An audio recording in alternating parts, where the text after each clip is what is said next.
मुळात अभ्यास कसा करावा हेही सावरकरांकडून शिकावं. जसं स्वामी विवेकानंदांना आपल्या लोकांनी विचारलं होतं की मुसलमानांच्या धर्मांतराचं प्रचंड मोठं भूत भारताच्या मानगुटीवर बसतंय, ख्रिश्चनांच्या धर्मांतरांचं प्रचंड भूत भारताला त्रास देत आहे, अशा वेळेला हिंदूंनी काय करावं. तेव्हा विवेकानंद पण म्हटले, याला उत्तर द्यायचं असेल तर आपल्या धर्माबद्दल मुसलमान आणि ख्रिश्चन जसे सद्गुणी असतात तेवढे तुम्ही सद्गुणी व्हा, तुमच्या सगळ्या समस्या मिटणार आहेत. पण दुर्दैवाने त्यांना त्यांच्या धर्माबद्दल जी निष्ठा आहे त्या प्रमाणात निष्ठा आज हिंदू दाखवत नाहीत. हेच त्यांच्या समस्यांचं मूळ आहे. शुक्रवारी संध्याकाळी 7चा नमाज असताना सगळे 6:45ला तिथे हजर असतात, सगळ्यांची दुकानं बंद असतात. आज माझे काका आले होते म्हणून मी येणार नाही असं एकही कारण कधी ते सांगत नाहीत. टीव्हीवरची मालिका आज खूपच छान आहे म्हणून त्यांची धार्मिक प्रार्थना कधीही थांबत नाही. त्यांचा इमाम किंवा मुल्ला मौलवी आल्यानंतर सगळ्या तऱ्हेचे मोह बाजूला करून वाटेल त्या गर्दीच्या त्रासाची सुद्धा सुखाची वाट करून ते तिथे जाऊन बसतात, आपलं संख्याबळ दाखवतात. यातलं काय हिंदू करतात. रामनवमीच्या दुपारच्या राम जन्माच्या कीर्तनाच्या वेळेला मालिका लागली की देवळात कोणी नाही, सगळे त्र्यंबक विठ्ठलासमोर बसलेले. टीव्ही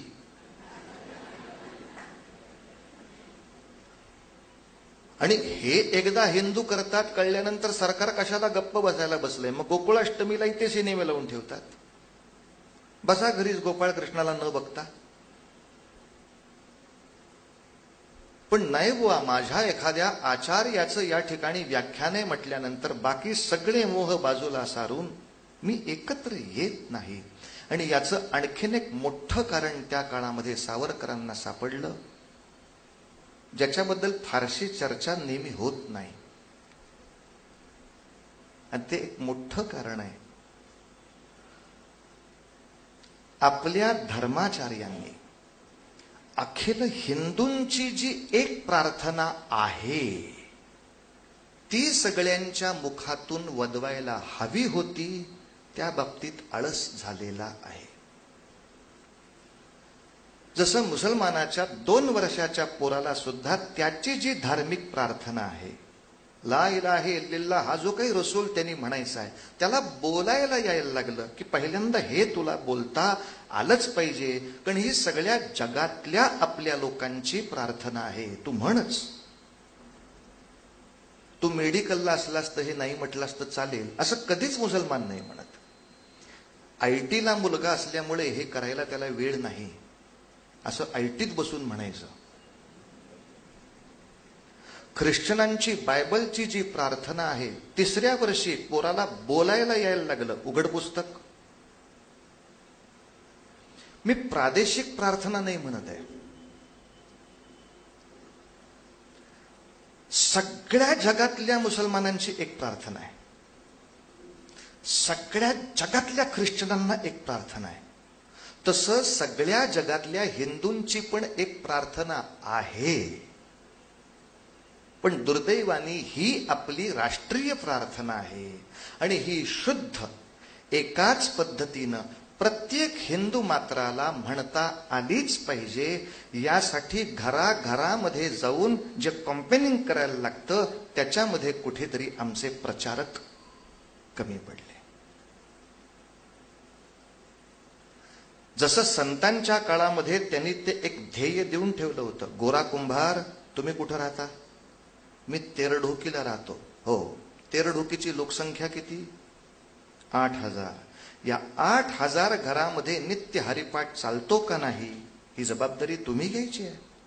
जाऊन बघायचं प्रत्येक घरात, म्हणतोस का रे बाळा हरिपाठ. तुलसीदास तुम्ही कुठे आहात, मी वाराणसी पाशी आहे. ठीक आहे, वाराणसीची लोकसंख्या काय, अमुक अमुक इतक्या इतक्या ठिकाणी. एवढ्या घरामध्ये किमान हनुमान चालीसा चालू आहे का नाही, कुणी बघायचं. घराघरामध्ये जाऊन मी बघीन, माणसाला भेटून विचारीन, म्हणतोस का रे. आणि नशील म्हणत तर का नाही म्हणत, ही आपली सगळ्यांसाठी प्रार्थना आहे, म्हण. त्याच्या पुढे तो नाही म्हटला तर दोष त्याचा, पण सांगेपर्यंत तरी काम माझं होतं. म्हणून आपल्याकडे प्रत्येक पूजेनंतर जी मंत्रपुष्पांजली म्हटली जाते ही हिंदूंची राष्ट्रीय प्रार्थना आहे. म्हणून वेद काळामध्ये किंवा उपनिषद काळामध्ये आरती हा प्रकार फारसा कुठेच नव्हता. कारण आरत्या आपण ज्या आता मराठी म्हणतो या समर्थांनी आणि इतर लोकांनी रचलेल्या आहेत. दास रामाचा वाटपा हे सदना हे रामायणात कसं म्हणणार? पण रामायणामधल्या अयोध्येमध्ये देवळं होती, पूजा होत्या, विष्णूला आरती ओवाळली जायची. म्हणजे धूप दीप या पद्धतीनं पूजाविधी महाभारतातही आहे, रामायणातही आहे, त्याच्याही आधीच्या काळात आहे. मग ते धूप दीप झाल्यानंतर सगळे काय म्हणत होते? यज्ञेन यज्ञमयजंत देवास्तानि धर्माणि प्रथमान्यासन्न. आणि त्याच्यामध्ये प्रत्येक हिंदू मात्र प्रतिज्ञा घेत होता, पृथिव्यै समुद्रपर्यंताया एक राळीती. या समुद्रापासून म्हणजे सिंधू समुद्रापासून हिंदुकुश पर्वतापर्यंतची ही सगळी भूमी एक राळ एक छत्र राहण्यासाठी अहम सभासद इति, म्हणून मी देवाच्या पायी प्रतिज्ञा घेतोय, मी याचा कायम सभासद राहीन.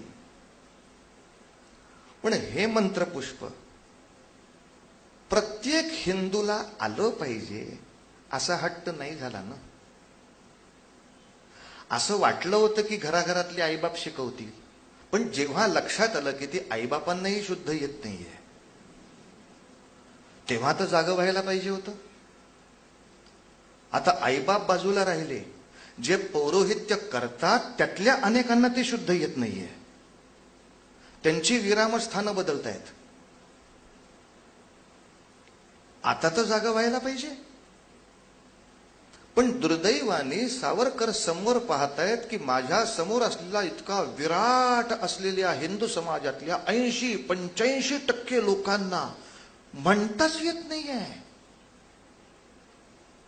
आणि ह्याच्या उलट मुसलमानांची प्रार्थना 99% नाही 101% मुसलमानांना म्हणता येते. प्रार्थना, एक देवाची उपासना हा एक राष्ट्र उभं करण्याचा प्रचंड मोठा घटक आहे. म्हणून सावरकरांनी हेतू पुरस्सर पुण्यभू हा शब्द आपल्या व्याख्येत ठेवला.